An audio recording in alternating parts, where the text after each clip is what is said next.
What is going on, guys? Welcome to the Gamers for Life podcast, where each and every Saturday we're discussing all things games. I'm one of your hosts, Jarrell. With me is my co-host, my right-hand man, my ABXY, Arthur Thomas. What's going on, buddy? I'm doing good. Yeah? Haven't slept. You know me. If left to my own accord, I stay up for 24 hours all the time. Right. I'm a self-induced insomniac. I haven't seen a doctor about it, but it's like, hey, when you stay up for 24 hours all the time and you're not tired, yeah, I think maybe. But I got might be something to consider in the future. Yeah, but doing good. It's good. Rams won. Yeah. Happy about that. Yeah, congrats to you. If I had the clap thing, yeah, I'd certainly press it. But yeah, congrats to you on that. Yeah, Stafford, Rams, and McVay beat. What's up, Ice Maker? I'll be hitting you up later. It's another hot day. Yeah. But yeah, they beat the Buccaneers, Brady and his previous Super Bowl champs. So definitely looking more and more promising for Rams to be in the Super Bowl. And real quick, speaking of Super Bowl news, just real quick, because I knew you was a music guy. Yeah. They just announced, who's gonna perform at the halftime show. Yeah, everything that I loved about the '90s and early 2000s. even if you're not a sports fan, it was just announced today. Dr. Dre, Eminem, Snoop Dogg, Mary J. Blige are performing at the halftime show, which is once again happening in the SoFi Stadium in Inglewood. Right, exactly. Another reason why I need to save up to try and go. And just in case if you're wondering if the new weekly question of how I'm doing is a quick little update on the Rams. Yeah, it's probably gonna be like that for a while. just so you know. I mean, I'm not watching anything. I'm not watching any other major productions or like corporate things. Yeah. You know what I mean? Yeah. No, I feel you, bro. I feel you. It's I mean, damn, if I could go, that'd be great. I'm just excited for a lot of great stuff happening, just in our courts, in our town. So really cool stuff there. Very exciting. And then before we get started here, I wanted to shout out to Haley because today we're recording on Thursday, but it's National Podcasting Day. That's why we're talking about all the national days that we're like, what? I call them Facebook holidays. Yeah. Because I feel like no one never knew about these until Facebook. Because I was telling you, like, there's no way my fat ass didn't know about all these fucking food holidays growing up. Yeah. Like, there's no way fat little Arthur as a kid didn't know about National Ice Cream Day. Like, I would have been like, the Spider-Man popsicle or the SpongeBob popsicle? Fuck it. It's National Ice Cream Day. Both of them. So Haley shouted us out on National Podcasting Day. So shout out to you, Haley. We'll have to have you again. Yeah. On the show again, sometime soon in the future. And for all of you watching in YouTube world, hello. Good to see you, and be sure to like and subscribe. Hit the notification bell on the YouTube on our YouTube channel, which is growing slowly and steadily. But a lot of great content on there. Be sure to check that out. A lot of great full episodes. A lot of great clips as well. And it'll just be growing, so definitely check that out. And then also, Arthur is our main man as far as managing our Twitch stream. Mm-hmm. And then if you want to check out the audio episodes as well, because, not all of our episodes are via video, you can check all those out. Go to linktree.com/Gamers for Life. That is the one-stop link to get to all of our content. So. Yeah. And thanks for I love the editing on the clips too. Yeah. Oh, thanks. Yeah, I'm slowly but surely brewing up the Arthur versus Apple violation series. A lot of content for that. Yeah. Yesterday we got quite a bit, or the last episode we got quite a bit of pretty sweet content for that. So.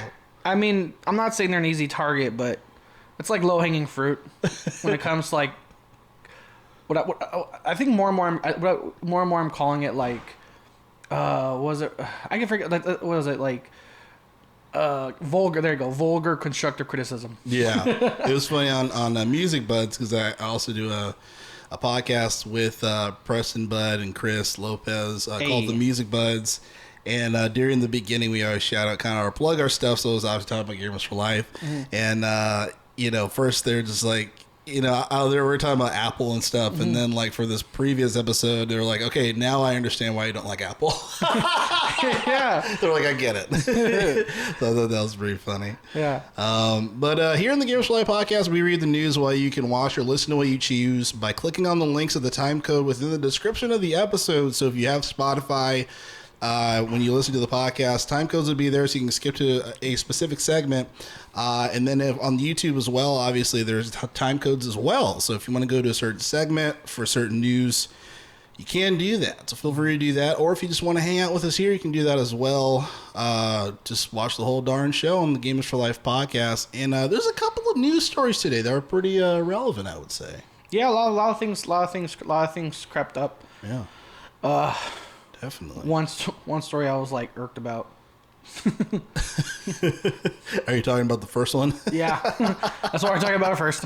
Yeah. Let's get our irks out of the way, because you're definitely not the only one here. Quite a few folks. So for those of you who aren't familiar, I'm sure of what we're talking about. Amazon's game, or a game made by Amazon Studios, I should say. The MMORPG New World. I believe it officially released. Came out, and it's still causing a lot of issues, specifically to the folks that have those NVIDIA RTX graphics cards that are very, very difficult to find. Like on par, like these new RTX graphics cards, they're on par with like PS5s and the Xbox Series S's. Yeah, so they're that hard to find. So they're that hard to find. And Amazon Gaming, which again somehow $500 million a year is their budget, found a way to still fucking brick these things. Because so we mentioned it briefly a while back. They had in terms of foot traffic, they had a very successful beta. They had a very successful beta in terms of foot traffic. But one thing that came out from that beta, which a few months ago, was it was bricking the RTX like 3090s, which are like the most powerful graphics cards, like hard breaking it. Like, let's say you finally got the new graphics card, definitely not cheap, definitely not easy to find. Yeah. You play a beta and it fucking breaks it. Yeah, so crazy stuff here. So to discuss a bit more on this guy, according to Tech Radar here, we're reading on the article, says here in the title, New World is bricking NVIDIA graphics cards with no fix on the horizon.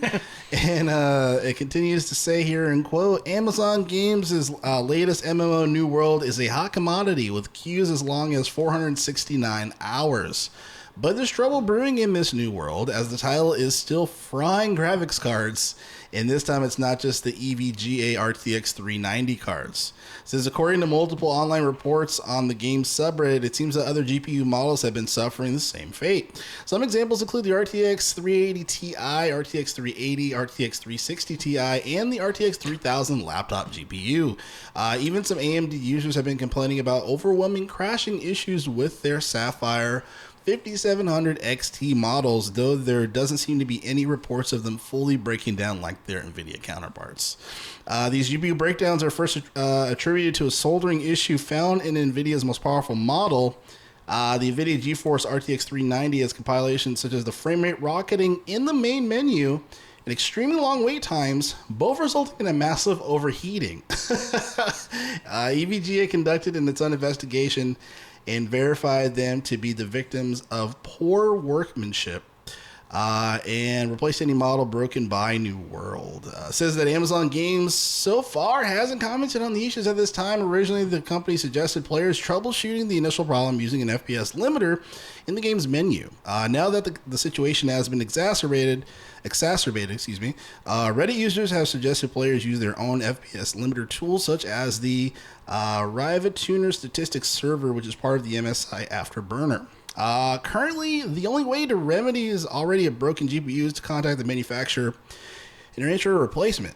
We've reached out to Amazon and NVIDIA for comment on this issue or update the story as we hear anything. End quote. Kind of hilarious. So many snippets about this article is like crazy to me. Yeah. First of all, like the opening line, 469 hours to queue to play a game. That's nuts, right? Fuck that. and here's remember, and it's another thing to remember. So let's say, and here's the thing too, a significant amount of people, particularly where their GPU is getting broken, is in the fucking menu. Yeah. Yeah. Like you need a FPS, frames per second limiter even before you get into the game. What the fuck is this? Right, not even the game. I need to look up a video. What does this menu look like? Like, yeah, I know. Is the menu like in the background? Is there like a Return of the King fucking fight of like 1,000 things versus another 1,000 things? Laptop's gonna catch on fire, dude. It's like oh cool, menu and click settings and broken. Yeah. And real quick side tangent. I know we mentioned this before, especially when Preston was here. I mentioned this to you before. You're a PC gamer. Yeah. Real quick, I gotta say just real quick, my little soapbox rant. From the outside looking in, I still don't get how PC is called the master race, dude. Because I feel like the phrase like breaking your GPU is like a common thing, like many games do that. Mm-hmm. Dude, if I were to fucking buy a game on my Xbox Series S, and the game's known to break it, I would lose my fucking shit. And this is like a reoccurring phrase. It's never, no, I know we're clearly joking. We're shitting on Amazon here because it's a valid story. Yeah. But I feel like that's a common thing. Like blank game comes out, oh, there's a bug or it crashes your computer. That's fucking nuts. Yeah, that is pretty insane. It's like what bugs do you have? Oh, I just bought my $500 Xbox Series S. What happened? Oh, it's broken. I played New World. Well, and I will say in defense, this isn't a common thing. Most games, if anything, it just your computer can't run it. Yeah. Very rarely. Oh, okay. It does happen on occasion, but very rarely it actually does physical damage to your hardware. That's nuts. Yeah, I remember. Yeah. 'Cause I know it's like I'll from the outside looking in. From the outside looking, I'll say it's semi-common. Like again, put it this way. Way more, like exponentially more occurring than a console game. Oh, absolutely. Like it's that's not unequivocal. It's not like how's Doom Eternal? I don't know. My fucking Xbox is broken. Yeah, but like I remember Assassin's Creed Unity, Fallout 76. Yeah. But again, a bunch of other stuff. It's like, oh, my GPU is broken. But again, it's like, dude, I got. It's Amazon 500. It's like Amazon 500. The Amazon gaming studio, their budget's $500 million a year. Yeah. $500 million a year to break your fucking computer. Dude, yeah, I don't know what the fuck they're doing. I mean, I feel like they're really just proving all of our points. As far as like you guys don't know what you're doing. Even if you have people that are developers, it's just I don't know. I just feel like there is. I don't know, man. I just feel like it kind of echoes the same sentiments as we said before. You can't just throw money at things and expect to have $1 billion profit. And clearly, New World is kind of showing that as far as just like people can't even play the game and they're having issues with their PCs. So. Yeah, and that's after the 416 an hour wait. Oh my God. Exactly. So like we don't even know what the game is like. You know what I mean? Dude, so like imagine all this. You go in and there's like crazy issues. Hey Arthur, how's the new Halo? I don't fucking know. I had to wait a week to play it. And remember one thing too. You mentioned we mentioned the phrase. You can't throw money at it to get a quick check. Remember this is a game. Now this is a game that during the beta they were shown. They were showing microtransaction shortcuts. Because remember, I told you. Remember, something I mentioned a lot. That's a new, quieter but becoming more and more vocal, noticeable form of microtransactions. Yeah. Is shortcuts, and people noticed it during the beta. Thankfully, they voiced it. Amazon said it won't be there at launch. They didn't say it's gone. They just said it will not be there at launch. So again, we're expecting like we're talking like maybe a month, 2 months, maybe 3 months, aka give or take a quarter of, aka I like to call like the public retention span on something. To like it's like they forgot about it, bam, put them in. So that's another thing I'm worried about. That's another thing I'm worried about this game, and many games where Ubisoft did it. Ubisoft quietly became the king of that. Is again the paid shortcuts. That's another form of microtransactions I'm not liking, man. No, yeah, I would have to agree. And again, like, I'm sure this isn't the only story we're going to hear about the new world. It's funny. 469 hours? Yeah. That's over 18 days. Oh, fuck. Because I remember watching, remember Armageddon and Billy Bob Thornton's like, we got 18 days. That's 431 hours, 15 minutes, and 18 seconds. Dude, I was love, like, holy shit, it's over.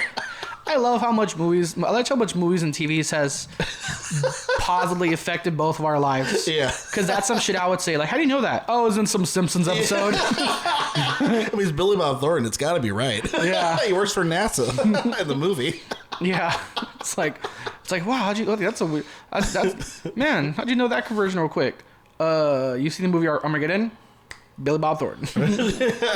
Don't wanna close my eyes. He's never wrong. It's like how some people know the conversion of hours to a year because of Rent. Yeah, hey, that's actually how you learn, your stuff from school and apply it in a real life scenario. Like, when do you need to pay rent so you're not out on the street? It's like some poor teacher goes to like years of college to teach their students to retain something. They fucking forget everything, and some fucking some like movie or play comes out.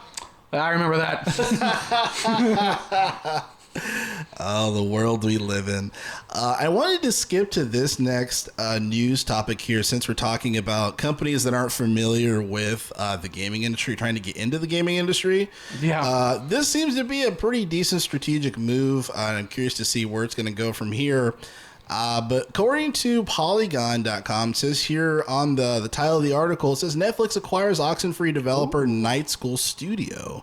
And it says Oxenfree 2 is still on the way as well, which is also a very exciting thing. And it says here in quote, Netflix has acquired Oxenfree developer Night School Studio. The company is announced Tuesday. The game studio, known for its branching narratives, will create original games for the streaming platforms Nascent foray into video games. Night School Studio founder Sean Krankel said in a blog post about the acquisition that the company will continue working on Oxenfree 2 Lost Signals, which is currently expects to launch in early 2022 on Nintendo Switch, PS4, PS5, and Windows PC.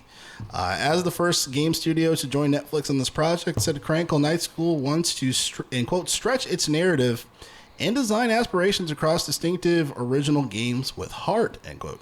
Says here that Krankel added our explorations in narrative gameplay and Netflix's track record of supporting diverse storytellers with such a natural pairing. Felt like both teams came to this conclusion instinctively, end quote. Night School Studio actually has the past with Netflix, as it reports it's worked on Strange Things games, was shuttered into Studio's Telltale Games. The Night School game was slated for release under Stranger Things' third season, according to a report from The Verge, and was created to bridge the gap between seasons 2 and 3. This project never announced or canceled, according to The Verge, and the games evaporated. After the Telltale surprise shutdown in 2018, neither Netflix or Night School Studio mentioned this in the project in the new releases, and all those end here, end quote. So it's kind of interesting as far as, they tie Netflix's ability to tell diverse stories to working with them on a platform. I found that to be kind of interesting. Yeah. For me, I feel like, so in terms of Netflix's storytelling, aka Netflix originals, it's a flip of a coin. Yeah. So just real quick, just on so again, Netflix originals, aka Netflix storytelling on its own, I feel like, again, flip of a coin. You're like, oh my god, you have to fucking watch this, or oh my god, what the fuck was that? Especially their horror movies. I say that only because we're in spooky season's officially here. Spooky season. There's two ways to describe like October real quick. For some people, it's like pumpkin spice season. For my alcoholic ass, it's Oktoberfest fucking season. Sam Adams, what's up? Yeah. But and I think Netflix acquiring the studio, I think it's a good move because Oxenfree's been definitely on my to-do list. I don't know if it still is, but definitely was at one point on Game Pass. I don't know if it still is. Again, like the million things on Game Pass I need to try, but I'm like, fuck it, everything's good. Right? Yeah. But again, I've heard nothing but good things. Again, I've heard nothing but good things in terms of the visuals and the storytelling. Now, of course, as comparing to the last story with Amazon, I feel like companies just throwing money It's hot. My ice maker's doing overtime. Sorry. In terms of companies acquiring, trying to get their foot in the door to make games, I don't think Netflix will be in the same category as Amazon. We haven't seen anything yet, so this is just my guessing. But I think Netflix will take its time and do right by these games we're hearing about. Yeah. No, I agree, Arthur. I think this particular acquisition, I think was really smart with Netflix. And I think that this kind of slowly but surely paints a picture of how they want to approach the video game stuff. Because I remember we were both very kind of like reluctant to see even what they're going to cook up when it comes to the video game industry. Because everyone wants to put their I don't want to say, but I won't say what I was going to say. They want their foot in the door. Yeah, exactly. Thank you. I'll replace what I was going to say with a foot. Yeah, everyone wants to put their stock into the video game industry. I was like, Drill, you're going for a very me comment there. Yeah, I had to backpedal for a second. But yeah, so this, and if they are going to acquire more studios making indie titles. And I know these folks, Night School Studio, I mean, this is a higher end indie game, Oxenfree. Yes. So this isn't just like, they just started making games. I mean, and even if they did, this is a high end game. This isn't EA acquiring that studio for the golf game? Yeah, the golf game for like $3 billion. Yeah, where it's like, what the fuck is happening over there? They make one mobile game. They're like, oh fuck it.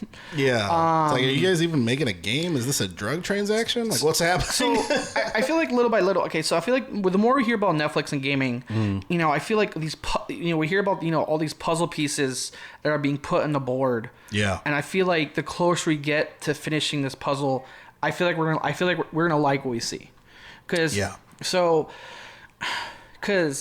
know Netflix had their gamer week. They had their gamer week that was like prior to E3, and even though it was even though it was marketed weird, the content that it has released since, I've been happy with. Yeah. The Witcher season 1, I finally watched it. Oh, really? Good, worth a watch. Good, right? It's worth a watch. I liked it too. Season 2's the Witcher season 2's coming December.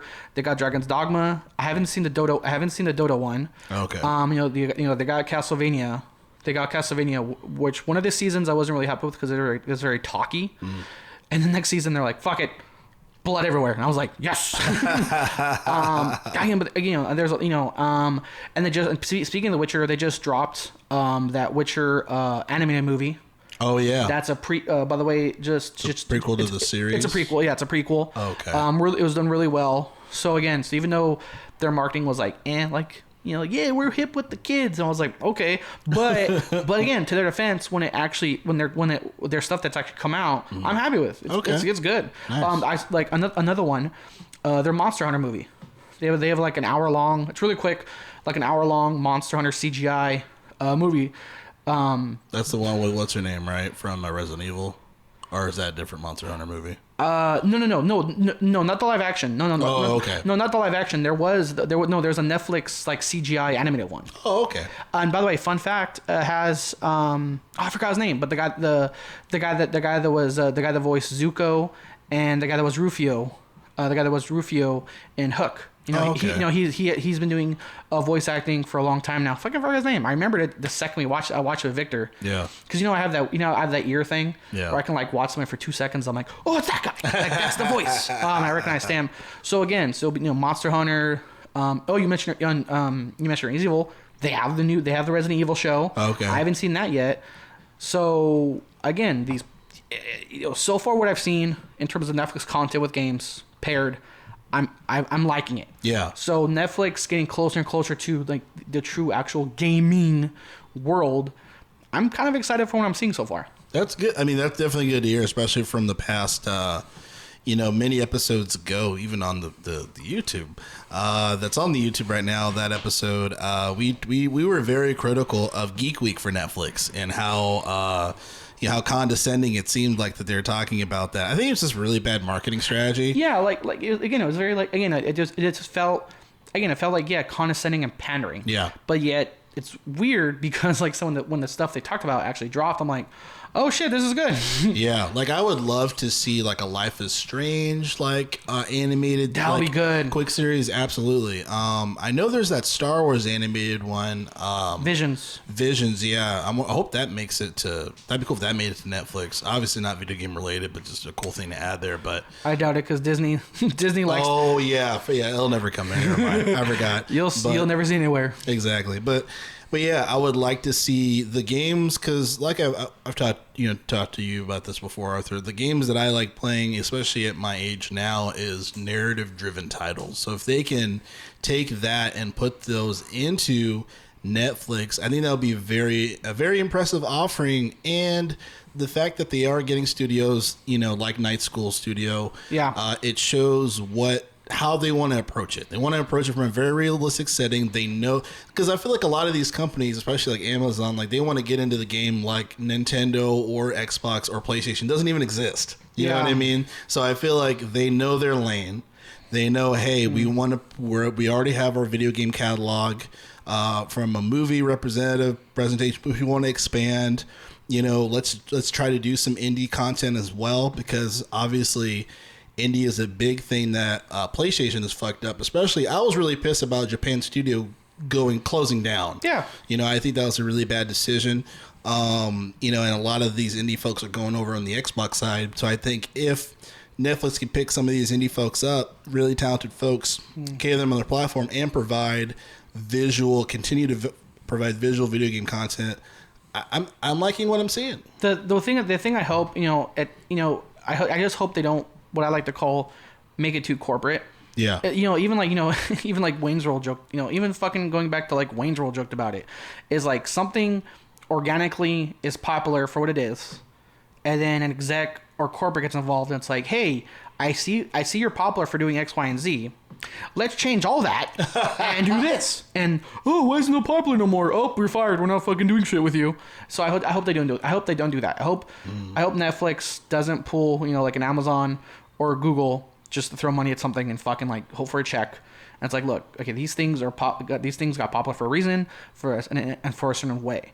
Let them stay that way. Yeah, no, you're absolutely right, because I think that's what I know. I talked about it briefly, but the show Mythic Quest on Apple TV Plus or whatever their app is called. But it's a really good show. It's kind of like a video game version of The Office, as far as like a video game studio, like dev studio, and they have like a short story episode about like two like husband and wife indie developers. They make this popular game and it becomes corporatized and all this shit, and it's not even the same game that they started. Like a very well told story. Yeah.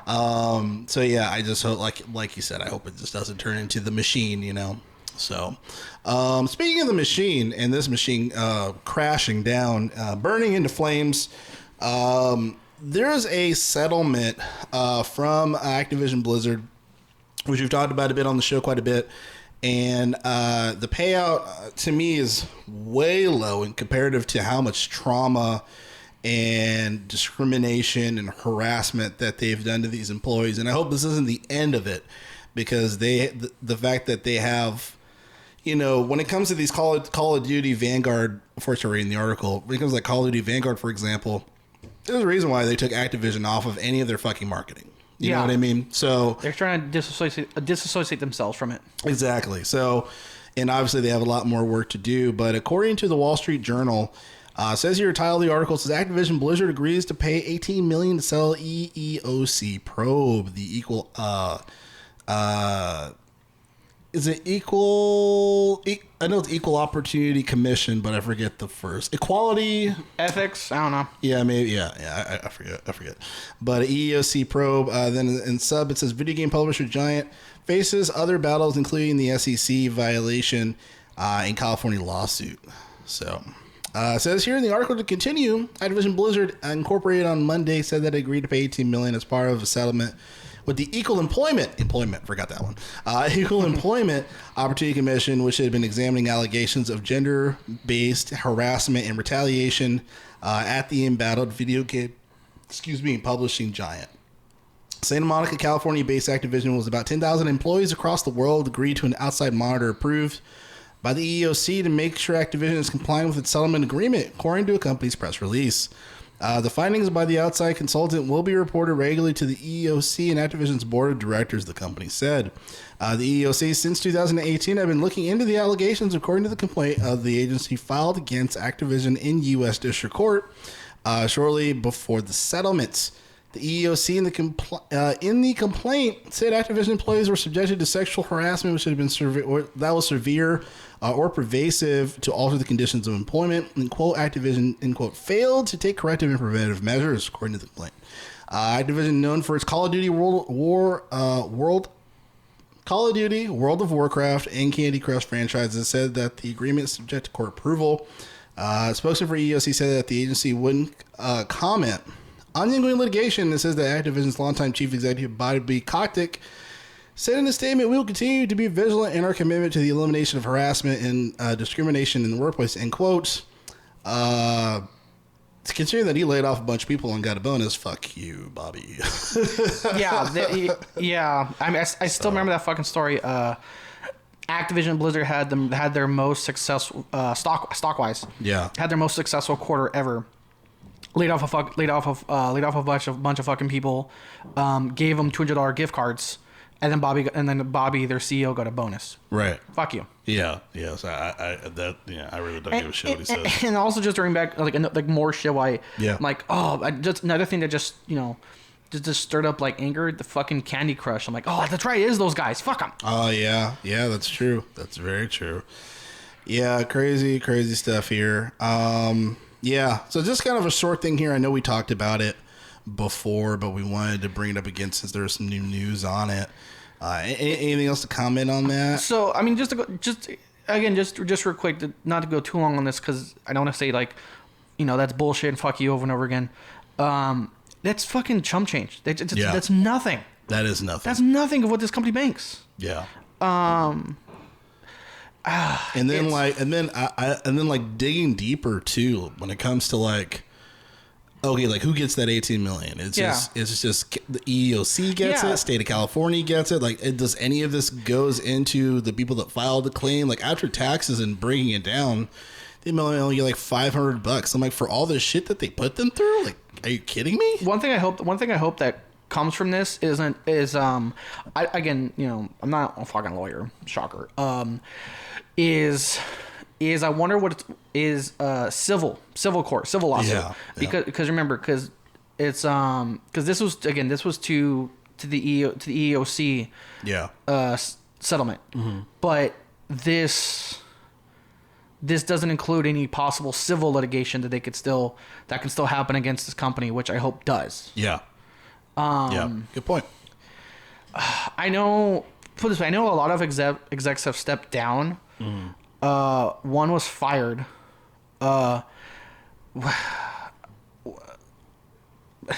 Nothing's gonna happen to Bobby, which is bullshit. Yeah. Because there's there's tons, fucking dozens, hundreds of communications like from the bottom to the top of people saying like, okay, I told X person did nothing. Let me tell that next tier person they did nothing. Let me tell the next tier person nothing. And then the list goes on and on and on and on.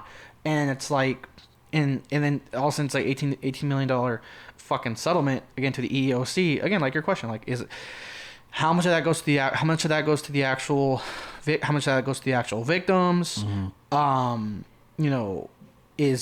we going to see another civil? Are we going to see a civil suit from this? Is there going to be a settlement from that? Who else is going to be fired because more people need to be fucking accountable for this? Yeah, like it's so bad. Like again to the point. Again, this was like so embedded in this company. It was like to the point where other game developers knew of the quote unquote like fucking Cosby suite. Like Jesus Christ. Yeah, a lot of nasty shit, and that's like a whole other thing too. As far as like, does that incorporate that shit too? Like, yeah, it's wild. Moving on to, I guess, some more happier news and exciting news. I would say. Battlefield 2042 around the corner when it comes to its open beta from the 8th to the 9th. You'll be able to play the open beta for Battlefield 2042. And DICE said that it's committed committed to get these fucking cheaters out of here. So I'm hoping that is the case. And just to read this article, according to PC Gamer, it says here on the title of the article, DICE says that it will show no mercy to the Battlefield 2042 cheaters. It says there are no warnings or suspensions. Continuing on, it says here, we're still a few months away from Battlefield 2042's release, but DICE is wasting no time in discussing how the game will handle player toxicity and cheating in a blog post published today. The developer laid out its player behavior policies, anti-cheat measures, and explained what tool players will have to combat toxicity when they see it. Part of the DICE's commitment to positive play in Battlefield 2042 is the ability to report players in-game, a feature that has become standard in multiplayer games. Less common, though, is the choice to add an optional comment if necessary, giving players the space to include context with their reports without going through external support channels. Here's a full list of the report behaviors in Battlefield 2042: abusive text chat, abusive voice chat, cheating, exploiting, gameplay sabotage, offensive player name, and harassment. That's a very comprehensible list in my experience, though I do foresee a little confusion over its appropriate report for harassment versus abusive voice chat. End quote. It says here, I suppose that's where extra comment fields will come in handy. It says, as for cheaters, DICE has declared a zero-tolerance policy and will immediately issue permanent bans to offenders.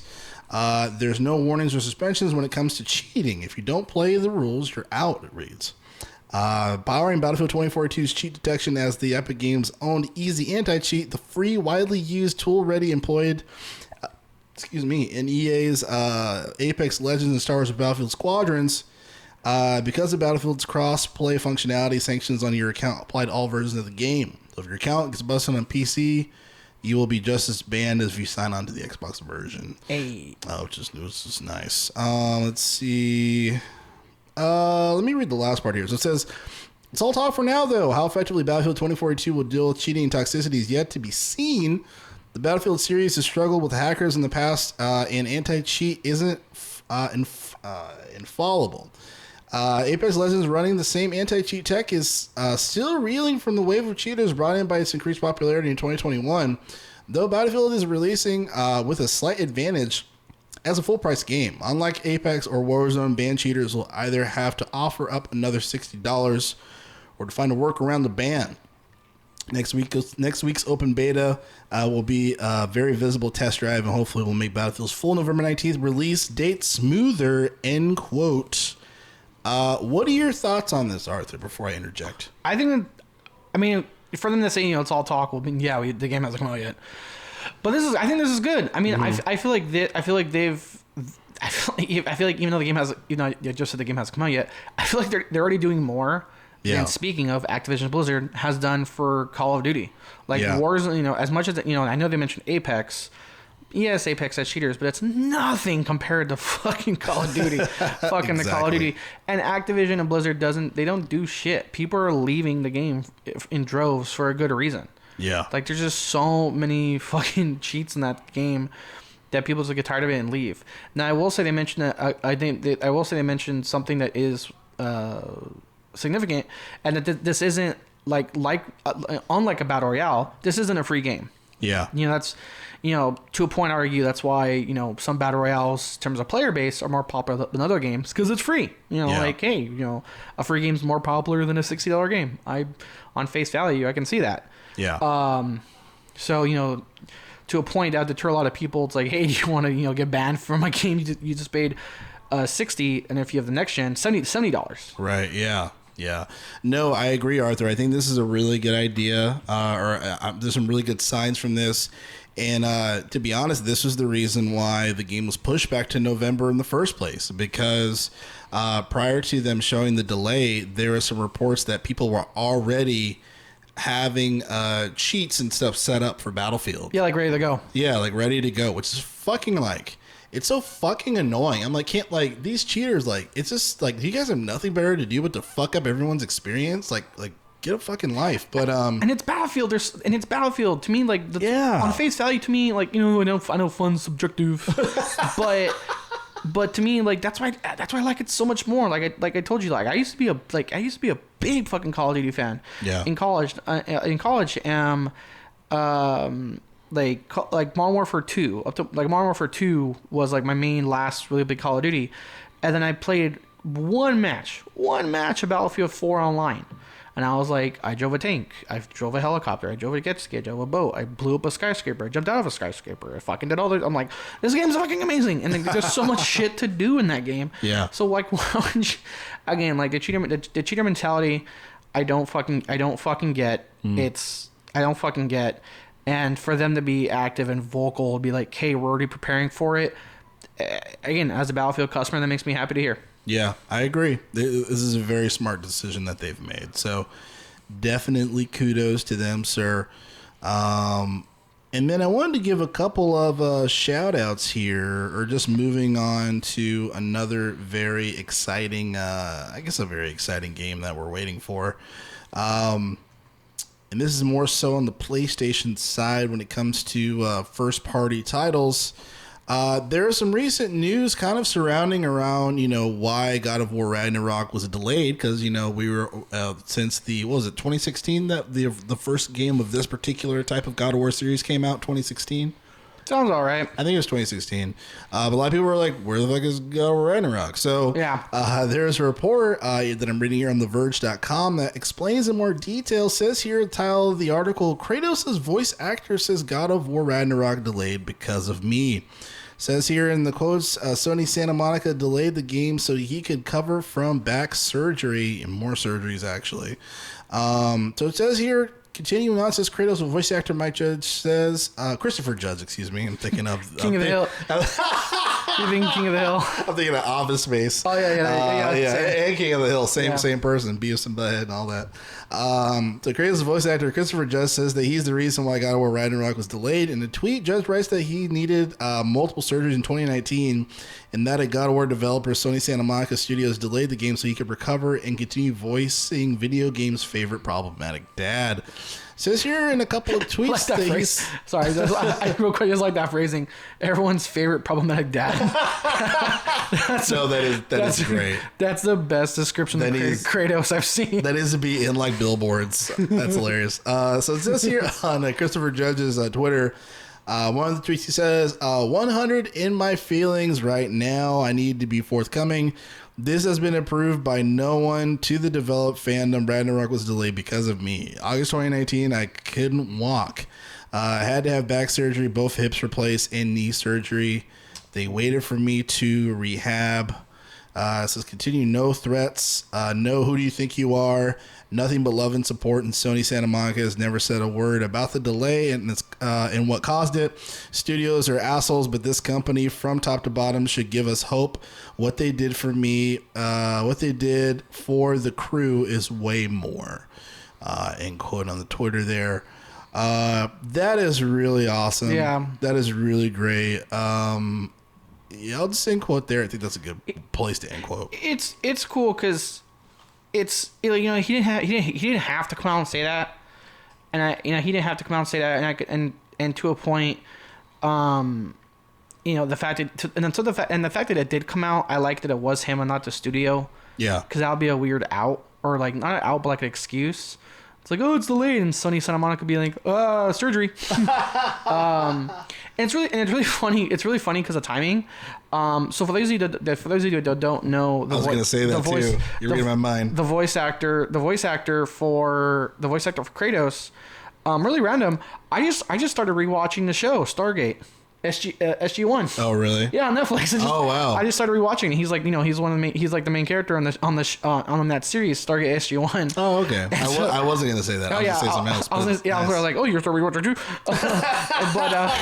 but it was really. But again, like literally 2 days ago, I rewatched the movie Stargate, and I'm like, I feel like watching that show again because I watched it when I was going on live, and it's a really good show. Yeah, so it's a really good show. I put it up there with like Star Trek Next Generation. So for those of you that like sci-fi shows that wasn't canceled, I'm looking at you, Firefly fans. Oh man, that hurts. Check the show. It's really good. And again, he's the guy. Yeah, boy. Yeah, I think this is very honorable of Sony Santa Monica and you're absolutely right, Arthur. He did not have to do this at all. So it's very honorable, I think, that Sony and Santa Monica really they have a passion for these people that work for them. Mm-hmm. Obviously understand the value of what he's doing as well.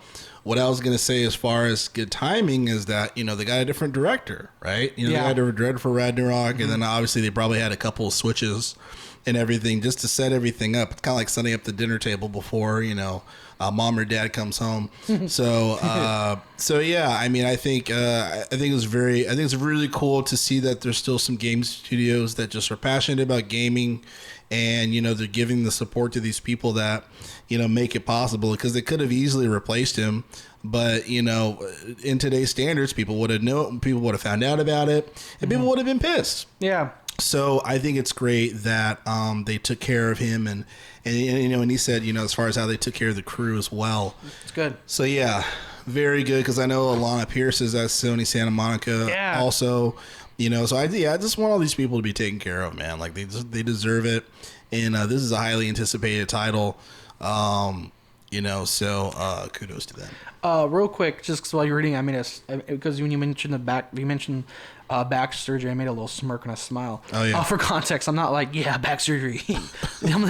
So real quick. One of our earlier episodes, it reminds me of a conversation we had when they announced that they're making an Indiana Jones video game.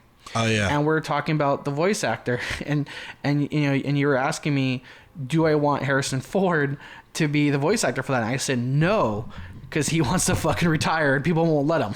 Right, exactly. I gave my analogy that Harrison Ford will fucking crash a plane on purpose just to get out of that fucking job. And I gave my analogy of like, oh, I'm sorry, I can't fucking record, I broke my back. And then the game studio, it's a game, Mr. Ford, we'll wait for you. God damn it. For those of you that have watched the Twitch, I use that clip in my be right back. Yeah. In my be right back on Twitch, when I'm like AFK or I go to the bathroom or eat or something. I put clips in the podcast just so it's not like dead silence. Right. And that's one of the clips. That's one of the clips I use. So when you're reading that, how the game was delayed because of the voice actor, I'm like, oh yeah, we did a little joke about that a while back regarding Harrison Ford. And I still, by the way, I still stand by a statement. I don't want Harrison Ford to voice act the new Indiana Jones game. So I still stand by my thing that he'll just phone it in and it'll fucking suck. Yeah, I mean, you might be right, because we know, as legendary as Harrison Ford is, he doesn't want to fuck with none of y'all. He doesn't want to fuck with anybody. He just wants to relax and enjoy his time. So just real quick to delve up some old things from the episode is, like I said, for a Star Wars thing, people, in terms of continuity, people are like, why is his hair longer if he's supposed to be dead? Because he didn't bother cutting his fucking hair. Like, that's how much he just doesn't give a shit. Yeah, it wasn't like a stylistic, artistic choice. It's like, I didn't cut my hair. Like, whatever. Yeah. It's like, why did they kill Han Solo? Because Harrison Ford wanted to get the fuck out. Harrison Ford wanted to get the fuck out. It's bingo night. I want to leave. Yeah, it's like, I just want to go on my porch and drink a beer and just not be fucking Han Solo for 50 fucking years. Right, exactly. Hilariously. Shout out to Harrison Ford. So another very smart move that Sony has made, and I think this came out today actually. But this is a hell of a chess move, some Queen's Gambit shit. It says here in the title, according to The Verge, it says Sony acquires it's Polygon. According to Polygon, it says here that Sony acquires Demon's Souls remake studio Bluepoint Games. It says the Austin-based studio says that it's working on an original game for PlayStation. Very exciting stuff. So it says PlayStation Studio announced Thursday that it had acquired Bluepoint Games, developers behind the Shadow of Colossus and Demon's Souls remakes, and put them to work on an original game. Said in quote, "Can't talk about what this is, but is the next step in our evolution for us," Marco Thrust, the studio's president, told IGN. Austin-based Bluepoint's development portfolio in the 15 years since its founding has largely comprised remasters, anthologies, and remakes, beginning of the God of War collection on PS3 in 2009. The studio has also developed 2011's Metal Gear Solid HD collection for Konami. Amazing fucking collection. And ported Titanfall to 360 for Electronic Arts in 2014. That one kind of gave me PTSD, but I'll explain why. So continuing on, it says here, since then, Bluepoint Games delivered Uncharted, the Nathan Drake collection, compromising the first 3 games that PlayStation exclusive series in 2015, Shadow Colossus in 2018, and for PlayStation 5's last year, the remake of From Software's 2009 RPG Demon's Souls. Demon's Souls has sold more than 1.4 million copies as of September 19th, according to the news release accompanying Sony Interactive Entertainment's announcement. And it says the PlayStation has such an iconic gaming catalog, and for us, there's nothing better than to bring some games masterpiece to new players. Thrust said on the PlayStation blog Thursday, "Becoming a part of the PlayStation Studios empowers their teams to raise the quality bar even further and to create even more impactful experiences for the PlayStation community," in quote. I will end there. I'll end in quote there. But I guess for me to start off, this is a very smart move. Yeah. And Sony's chess moves here. It just makes a lot of sense given that so many Masters, remakes, anthologies that they have done to these classic PlayStation titles, or at least first on PlayStation.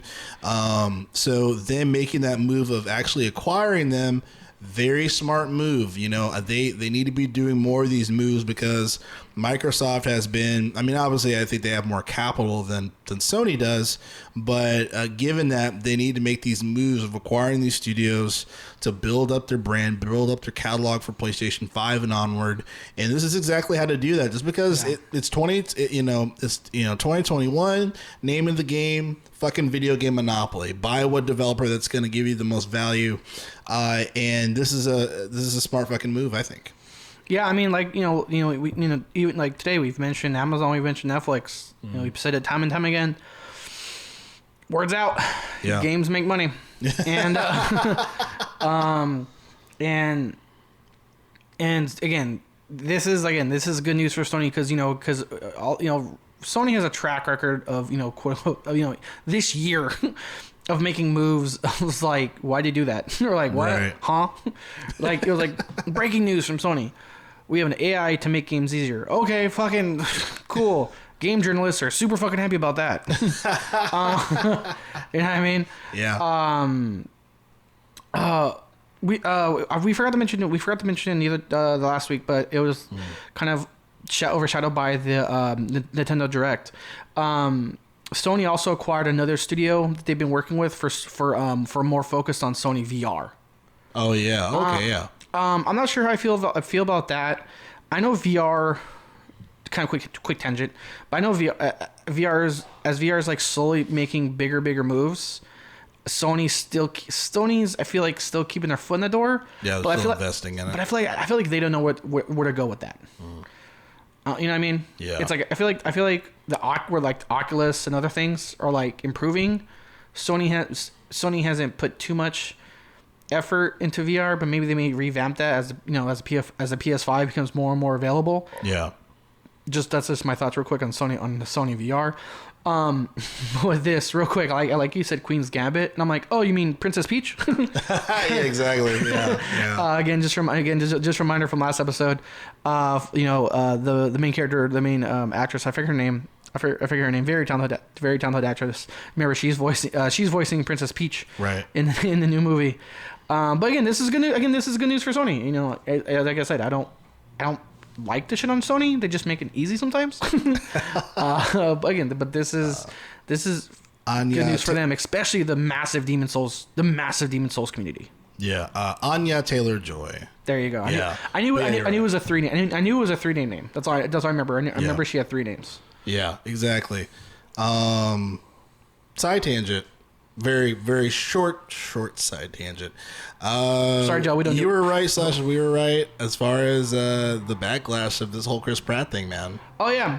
We didn't really talk about that. I think because we're just more I think we're just more drawn back that it was happening and that no one knew about it. Yeah. Like for me, it's like I didn't really react about the cast itself just because I was like, I was just more just thrown back that one, it's happening, and two, I had no fucking idea that was coming. Like I had no. You actually predicted it. You were like, they're probably gonna fucking do this, and I was like, well, you're right. Okay. I think you said that the last episode. You're like, they're probably gonna fight. I'm like, yeah, I think you're right. Yeah, I got a Dory blind. I got a Dory brain. So fuck it, I'll take it. I'll take the compliment. Yeah, I mean, and just shortly on that, it's interesting because you have Italians, and then other gamers just really, really pissed off about that casting decision, and like I was saying before, for you and me, I was saying I'm more mad just that it's just not the person who voices the character. Yeah, for me it's like less. It's not for me. It's like less of like, again, like Chris Pratt and Miss Joy. It's just more like they've had a voice for decades. Right, exactly. And then my other point was like, like they're like, I don't want to be dismissive on like, I was like pretty much like casting decisions where it's like this is like either racist or it's like you could have just found talent with that particular race or that particular character and have a great performance or a great person there versus just like getting like the one person that has a high value profit, to cure more money, not just all about the money. But I was just thinking too, we had that conversation and I was saying, like if it's one thing if it's the casting director, but if it's someone like who's like actually creating it and says, I want this person, like I think people forget that like Miyamoto created Mario. Miyamoto is Japanese. And the thing is, again, if we rewatch the announcement, he was like super praising Pratt. I don't know how lax that translation is. Yeah. But during the Nintendo Direct, he was like, Chris Pratt is super cool. I'm like, so he seems like he's a fan of the guy. Yeah, and I kind of feel bad for Pratt because he's feeling the pressure. He was saying on Instagram as far as saying like how like he's committed to doing a really good job, so like I hope he does do a good job, and it's funny too. I was thinking too, just I swear my tangent's almost over. Like no one says anything when we have like English actors portray as American actors. Everyone thinks it's fine. I still lost what I'm saying? I still lost my shit when I found out Idris Elba was British. Yeah, you watch The Wire, dude. You watch The Wire. I'm like, that dude's terrifying. All of a sudden, during one interview, he's like, "It's fucking stupid, isn't it, bro?" I'm like, "What the fuck?" I'm like, like a lot of these British folks, they do amazing American accents. Nicole Kidman, great. Hugh from House, Hugh Laurie. Yeah, that Laurie, dude. Like, yeah, same thing. You watch House. You watch House and you see Benedict Cumberbatch. We kind of knew he was British, right? Yeah, I kind of knew that. Well, you could tell. Well, one, you could tell, and two, I think because he already had like a decent career. Yeah, he already had around a decent career for that. Yeah. But just to close that gate, I'm curious to see where they're going to take it. And that video that you sent me was hilarious, where it showed the Guardians of the Galaxy, where he puts on the headphones and it's like a Ouija hat, and the music starts. Yeah. I was like, that is funny. The internet scores again. And my thing with that casting too is like real quick because everyone's like giving great Chris Pratt things because he's not Italian. I'm like, yeah, I'm happy. Kiko Makoki is Toad. Yeah, because a lot of people were like that should have went to Danny DeVito. Danny DeVito is not Italian. He's from New Jersey. I'm like, you're kind of proving your point here. Yeah, again, for my thing, again, you watch the direct.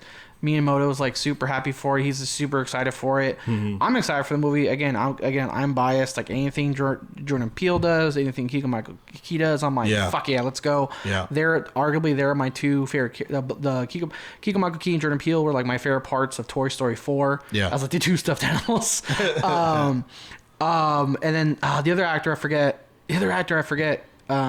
Playing Cranky Kong. That's gonna be fucking cool. Yeah.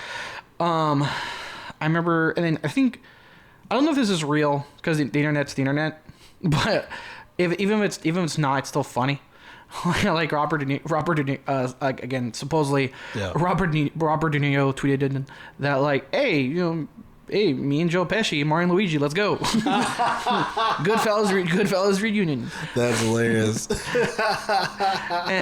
and the one thing again, I also too, like the whole like race thing is like, to a point, I'm like, if you really want to get down to it, Mario's a really exaggerated Italian character. Hey, it's me, Mario. Well, yeah, like you could be offended by that, right? Yeah, but people aren't. I mean, like to a point in terms of not like apples, but in terms of he's like a caricature of like. Like he's very exaggerated. That's a case to be made. That's a case to be made. If he was making spaghetti, like people would be like, "What the fuck, Miyamoto?" Oh yeah, I think you have a case to be made there. Like in one of the Mario and Luigi Game Boy games, like Mario and Luigi's like Dreamland or something, they literally talk like Peter Griffin making fun of Italians. That was literally how they talk in the fucking game. Yeah. That was like in the I think it was Mario and Luigi's I think it was Mario and Luigi Dreamland. Yeah. I remember my housemate in college fucking laughing when he started playing the game. And I'm like watching him playing it, and that's like literally how they talk. Like the Family Guy episode in Peter Griffin.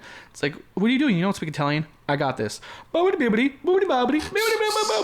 was exactly how they talked in the fucking game. Yeah.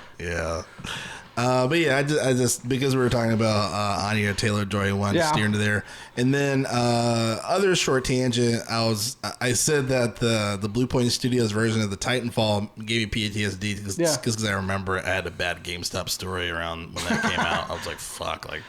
Manager yelling at me about a racist customer. Dude.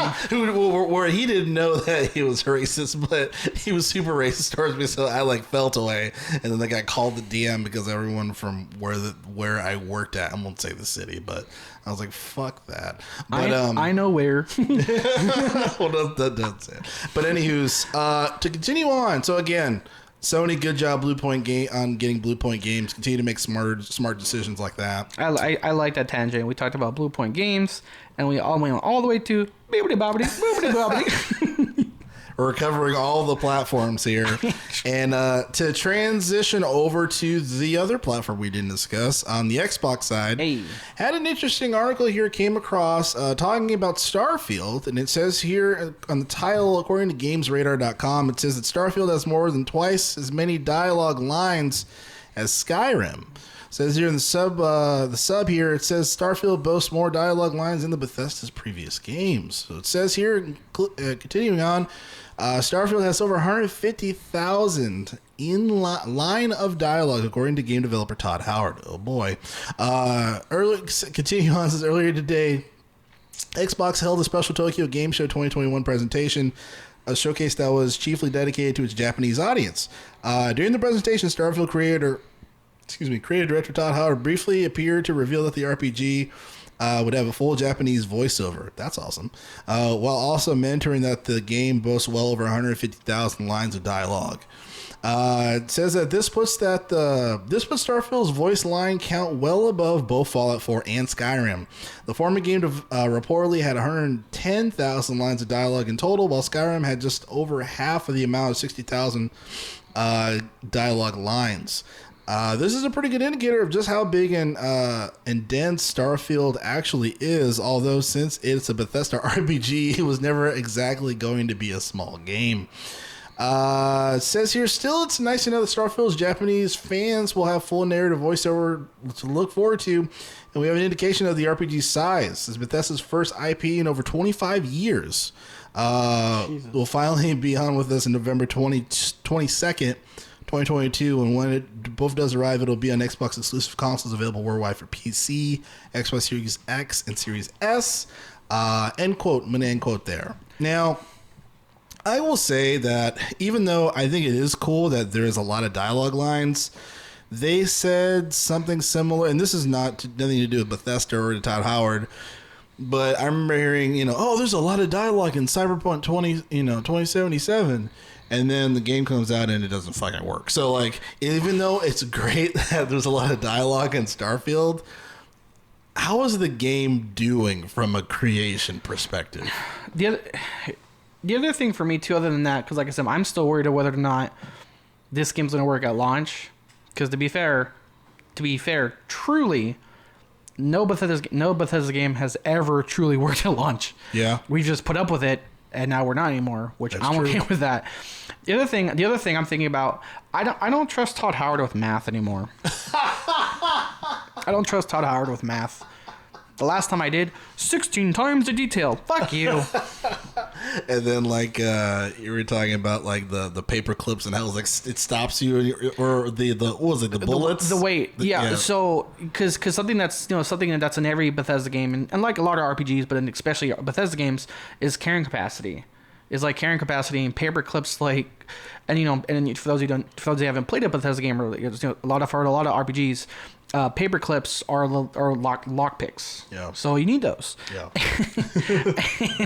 and I remember, so in Fallout 76, again, where carrying capacity is a big thing, and also notable in Fallout 76, the stash was shit because it was an online game. Their servers can't handle an infinite stash for like a ton of players. They had to put a limit, but the limit was shit. And so remember so carrying capacity is a significant portion of the game, a significant mechanic of the game. Yeah. Because if you're over encumbered, you can't fast travel. It's a big problem. And then you're like, oh, let me put stuff in my stash, but your stash is limit. It was shit. And paper clips weighed paper clips way too much. And somebody mailed a box of paper clips to Todd Howard and said, weigh these. which fun fact for me, a little, again, a Snapple fact, another Snapple fact, paper clips are only a gram. It's a gram, yeah. Because I remember my friend was doing a something nutrition class.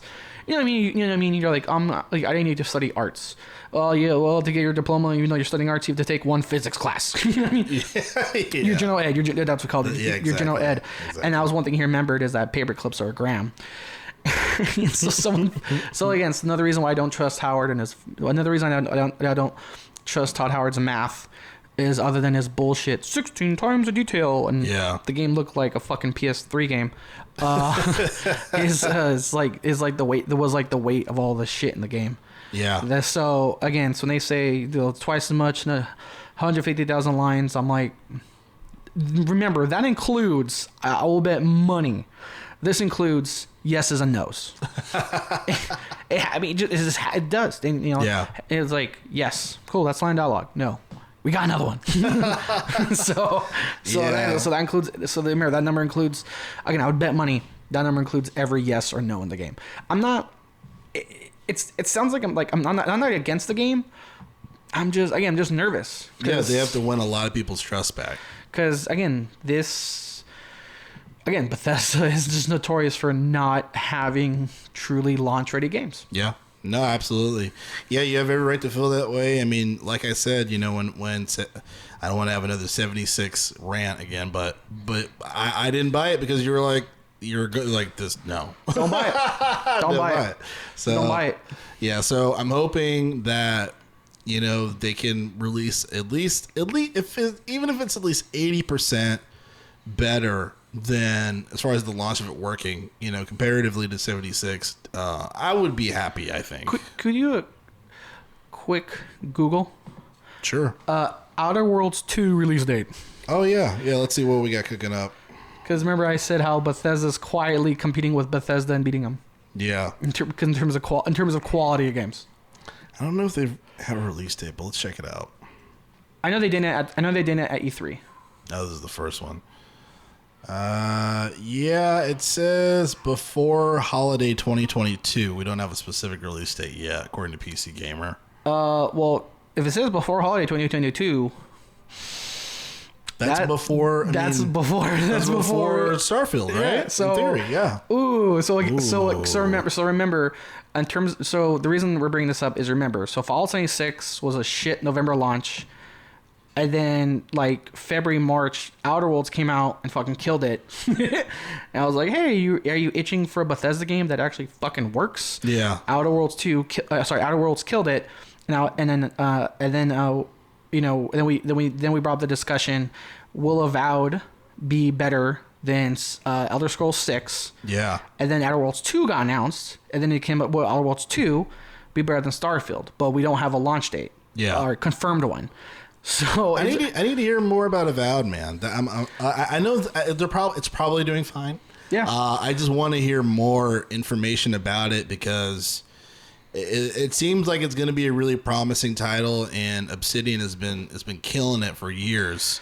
So I'm just excited to see what they're offering for that. Dude, like I said, Obsidian's been quietly like kind of like the backup for a lot of not the backup for a lot of developers, but like, again, like put it this way, the original Knights of the Republic was BioWare, Knights of the Republic 2, Obsidian, Fallout 3, Bethesda, Fallout New Vegas, Obsidian.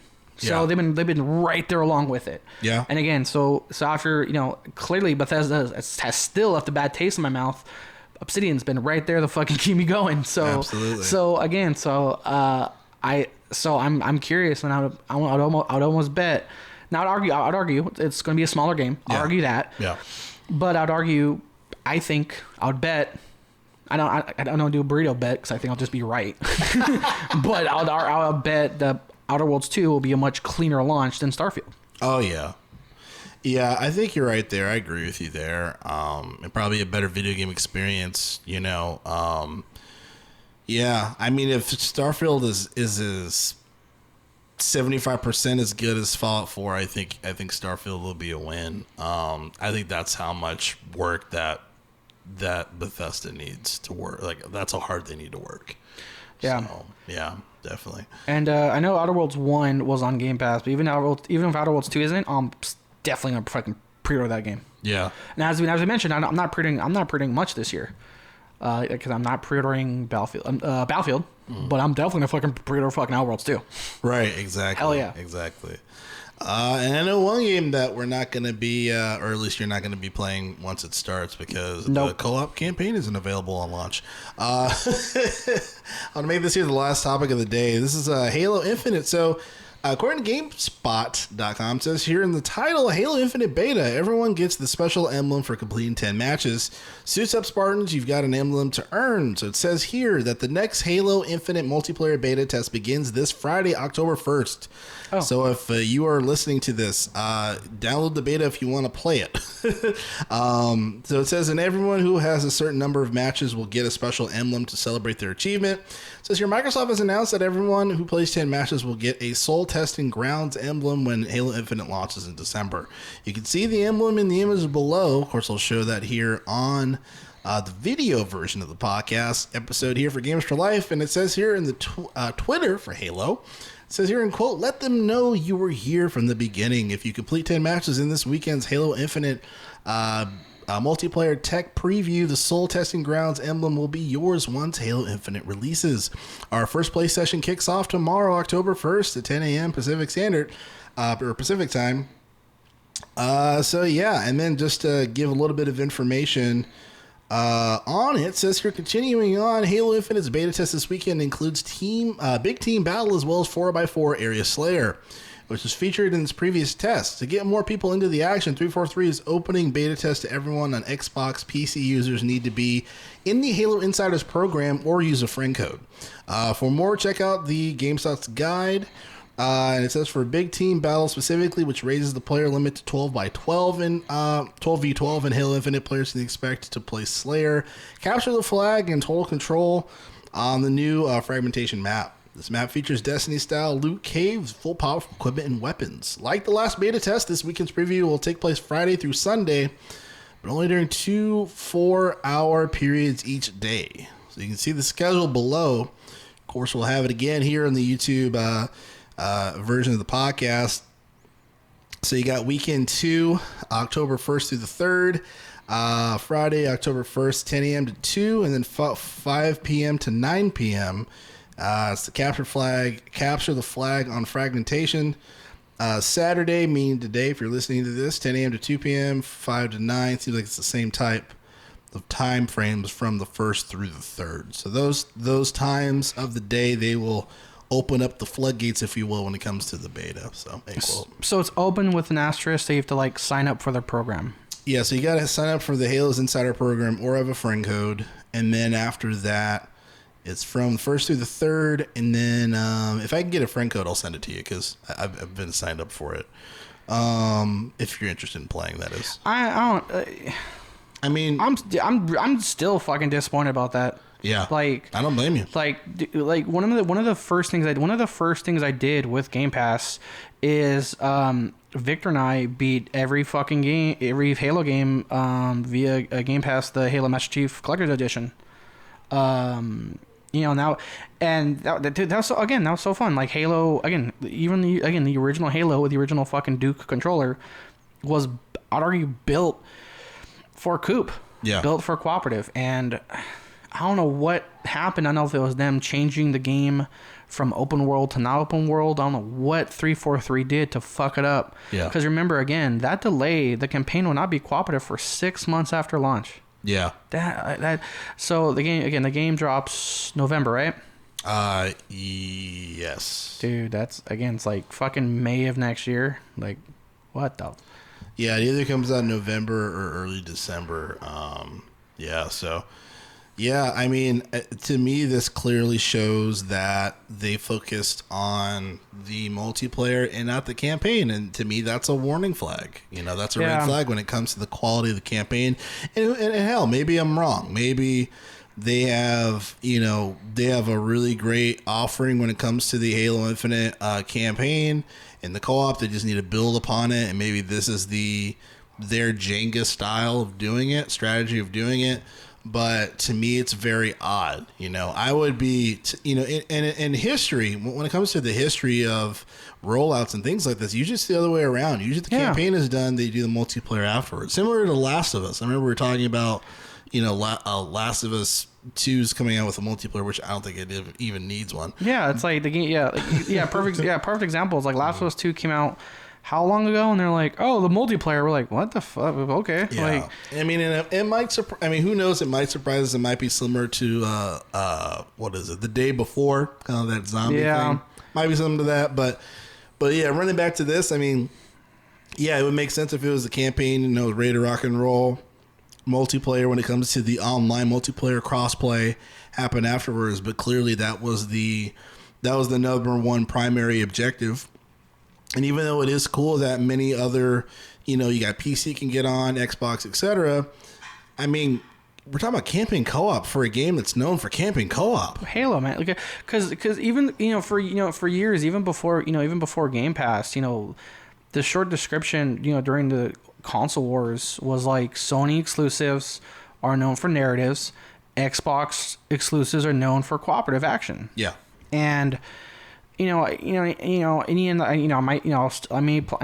may play it like week one or whatever for multiplayer, but again, this just still sucks. It just still super fucking sucks because for people like me that have been there since the fucking beginning, since 10 years. Yeah, 20. Did I lose track? 10, 20. They just passed their 20-year anniversary. Yeah, 20. Yeah, it's been 20. Like 20 fucking years we've been playing Halo and these amazing fucking campaigns.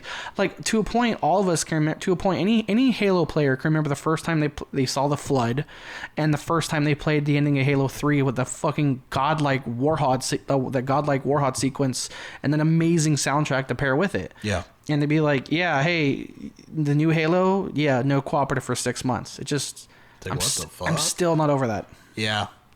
Yeah, man. Hopefully they can bring us back into good spirits on here. So we'll just have to see what happens from there. I think I'm just gonna wrap up from there. The other story, I mean, it's kind of more things we already know. Constraints on the Xbox is gonna be probably well into 2022. Yeah. So we'll see what happens there. But I was gonna say, I would love for if Phil Spencer. Say, like, they announced that thing, right? And afterwards, Phil Spencer said, that's not acceptable. Like, he put a foot in 343's ass. Was like, no. Yeah. You guys are going to work on this. We are going to do a market rollout promotion. Say, hey, great news. This is available now. And all the other multiplayer bullshit or multiplayer map stuff will be available well into next year. You know what I mean? Because, like you said, Arthur, we've for 20 years, this series has been around.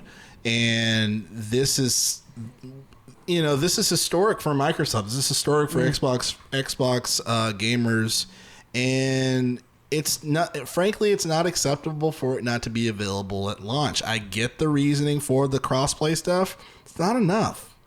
Yeah, I mean, and by the way, we were mentioning Nintendo 20. I'm like, oh yeah, look, their logo, their social media profile picture is 20. I forgot I saw that. Yeah. It's 20.